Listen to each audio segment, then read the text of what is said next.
Sa bawat lupa, may kwentong ibinubulong ang hangin. Sa bawat ilog, may alaala ng mga yapak na matagal nang naglaho.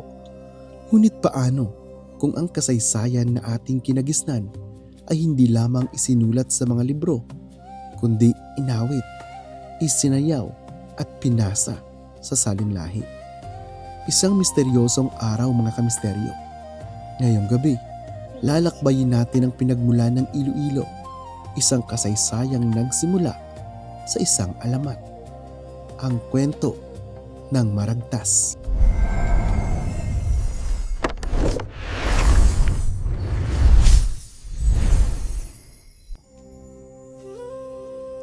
Ayon sa Maragtas, noong ika-13 siglo, 10 dato mula sa Borneo ang napilitang lisanin ang kanilang lupain. Sila raw ay tumakas mula sa malupit na pamumuno ni Sultan Makatunaw. Pinamunuan sila ni Dato Puti, kasama sina Dato Sumakwil, Dato Bangkaya, Dato Dumangsul, Dato Balinsusa, Dato Libay, Dato Dumaraog, Dato Paduhinog, Dato Lubay, at Dato Paiburong. Kasama nila ang kanilang mga pamilya, mandirigma at alipin. Sakay ng mga balangay, tinatangay ng alon, umaasa na sa kabilang pangpang ay may lupaing handang tumanggap sa kanila. Matagal ang paglalakbay, mapanganib ang dagat, ngunit ayon sa alamat, sila ay dumaong sa bunganga ng Ilog Sirawag sa kasalukuyang bayan ng San Joaquin, Iloilo. Isang bagong simula o isang panibagong kabanata ng tunggalian. Sa panahong iyon, ang Panay ay tahanan ng mga ati, mga unang nanirahan sa isla. Pinamumunuan ni Haring Marikudo at Reyna Maniwang-Tiwang. Sa halip na digmaan, isang kasunduan ang isinilang, isang palitan ng lupa at ginto. Ipinagpalit ni Haring Marikudo ang kapatagan ng Panay kapalit ng isang gintong salakot na tinawag na sadok, isang mahabang gintong kwintas na manangyad at iba pang handog.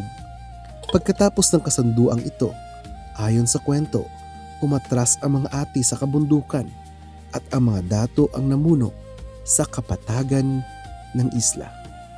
Hinati ang Panay, hindi sa pamamagitan ng pader, kundi sa kasunduan ng mga dato. Ayon sa alamat ng Maragtas, si Dato Sumakwel ang namuno sa Hamtik na ngayon ay kilala bilang Antique, ang pinakamatandang sentro na pamamahala sa isla. Si Dato Bangkaya ay itinalaga sa Aklan, isang lupain ng ilog at baybayin na magiging mahalagang daungan sa Hilagang Panay.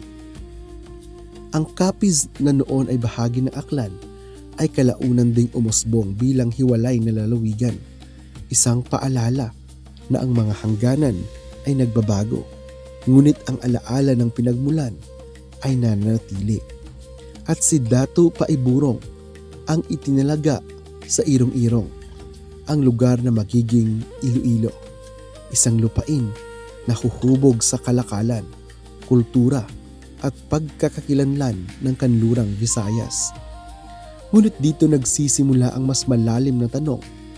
Ang Maragtas ay hindi itinuturing ng mga modernong historiador bilang ganap na historical ng dokumento.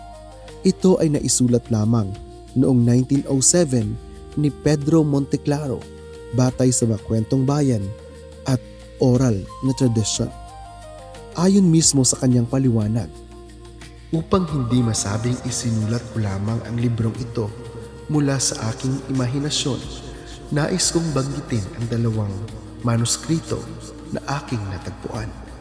Isa ay ibinigay sa akin ng isang 82 taong gulang na lalaki na naging unang guro ng bayan, at sinabi niyang nakuha niya ito sa kanyang ama na nakuha rin sa kanyang lolo.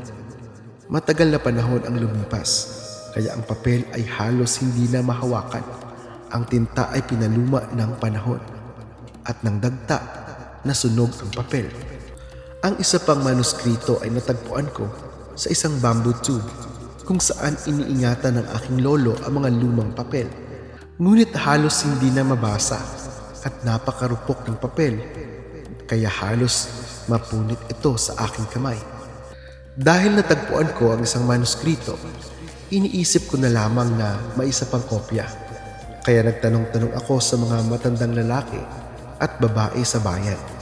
Hindi ako nabigo at dito ko nakilala ang matandang lalaki na nagbigay sa akin ng mga tala tungkol sa nangyari sa bayan ng Miag-Ao mula sa pagkakatatag nito. Kinopya ko ang mga tala sa isang libro noong June 12, 1901 bilang memoir para sa bayan. Ngunit hindi ko ito inilathala. Hinihintay ko rin ang mas kwalipikadong tao upang isulat ang kasaysayan ng isla ng Panay mula sa unang nanirahan dito. Sa simpleng paliwanag na ito kamisteryo, malinaw na ang Maragtas ay bunga ng pagsasikap na ilahad ang lumang tradisyon at alaala ng mga Ilonggo, hindi lamang imbento. At kahit alamat ito, naging ugat ito ng pagkakakilanlan ng Panay at lalo na ng Iloilo. Hanggang ngayon, buhay ang kwento ng mga dato. Tuwing Dinagyang Festival sa Iloilo, ang pagdating ng mga Bornean dato sa Panay ay muling isinasalaysay sa sayaw, sa tambol, sa awit, at sa mga liriko ng pagtatanghal. Isang pangalan ang paulit-ulit na binibigkas: Dato Paiburong.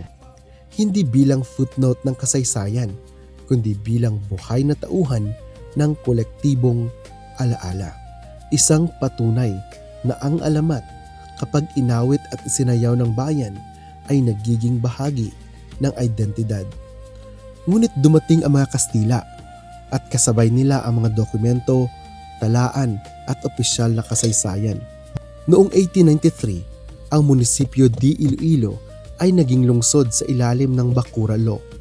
Noong 1896, ginawaran ito ng hari ng Espanya ng titulong Lamoy Leal at Noble Ciudad de Iloilo bilang pagkilala sa katapatan ng mga Ilonggo sa pamahalaang kolonyal, hanggang sa sumiklab ang Rebolusyong Pilipino.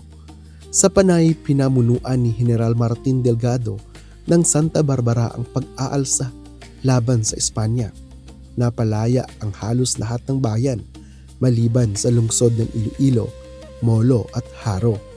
Noong December 28, 1898, dumating ang mga Amerikano sa pantalan ng Iloilo at noong April 11, 1901, ang lungsod ay muling naging munisipalidad, ngunit nanatiling sentro ng kalakalan ng Panay at Negros.